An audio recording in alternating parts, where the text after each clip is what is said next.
Ben Mwine has been hailed as one of the titans of Uganda's radio industry.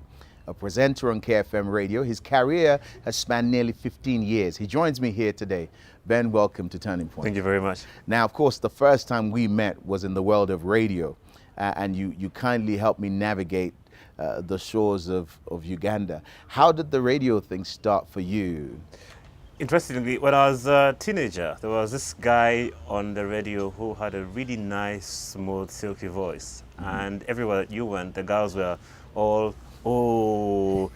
And I thought to myself, I've got to be like that guy. Well, yeah, interestingly, 15 years later, I actually just replaced him on the breakfast show at KFM. No way. So, yeah.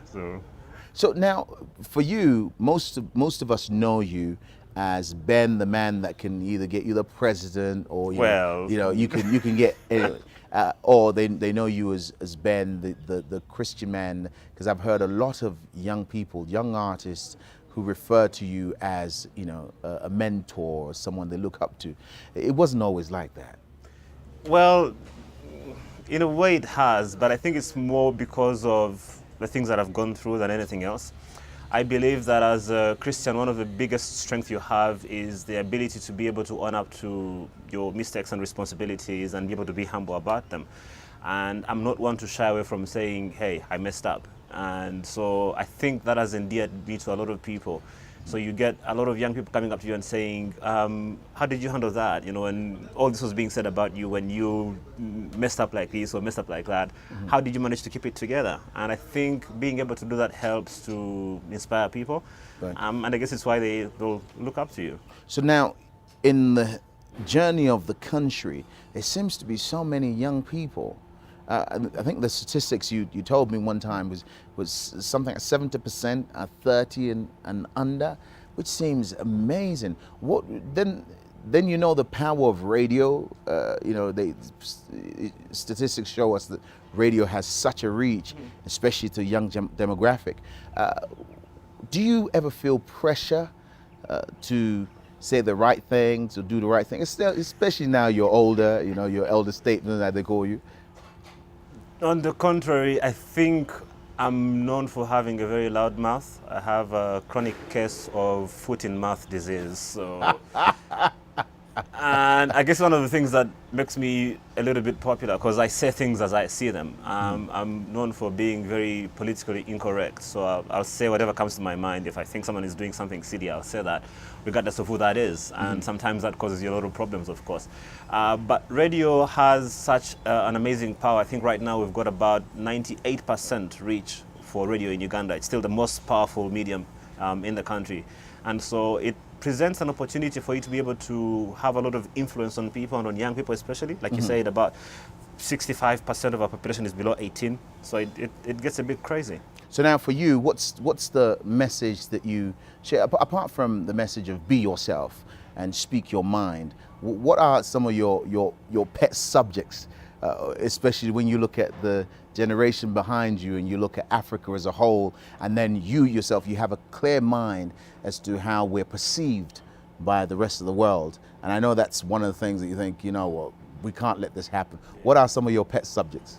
I think the big thing is about how unserious we tend to be as Africans. We want things handed to us on a silver platter. We don't want to work. We would rather go to... I'm sorry. You think we're unserious as Africans? Yeah, I think How dare you, man? Well, it's the truth. And you see, we like to sit back and think, when you see a white person, you're thinking, oh, give me some money. And that is from the small kid all the way up to the president. So you have countries going to the US, give us some aid, give us some aid. It's a general thing across the entire continent. And yet we have more resources than any other continent on the planet. So why are we still going to beg other people for things that we actually giving to them? So let me jump in there, because some of these things you're saying, of course, will rub people up the wrong way.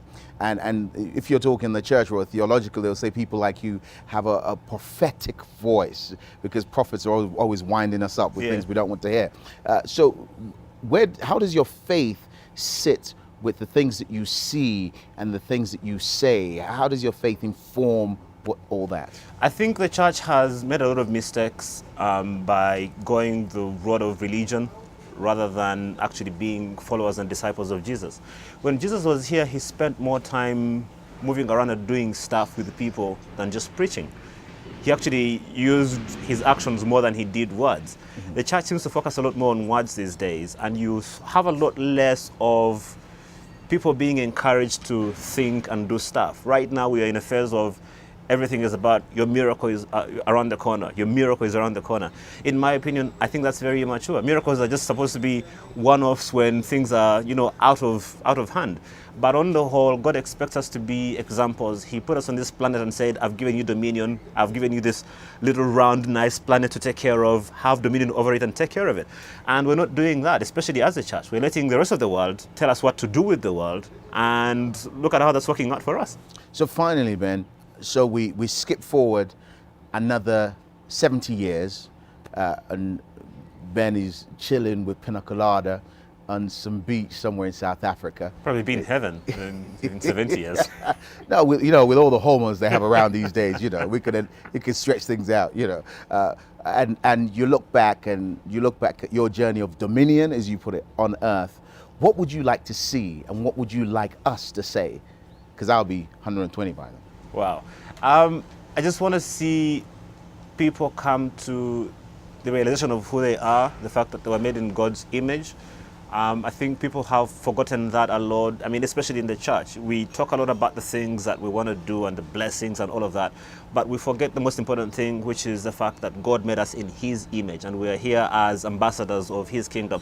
And I would like to see everyone come to the realization that, I am made in the image of God, I represent God. And the moment we begin to see each other that way, you're not black, I'm not black, we're simply people that, maybe black bodies that represent the image of God. And for people to begin to see themselves that way, I think we'll not have any problems in the world if we're able to do that.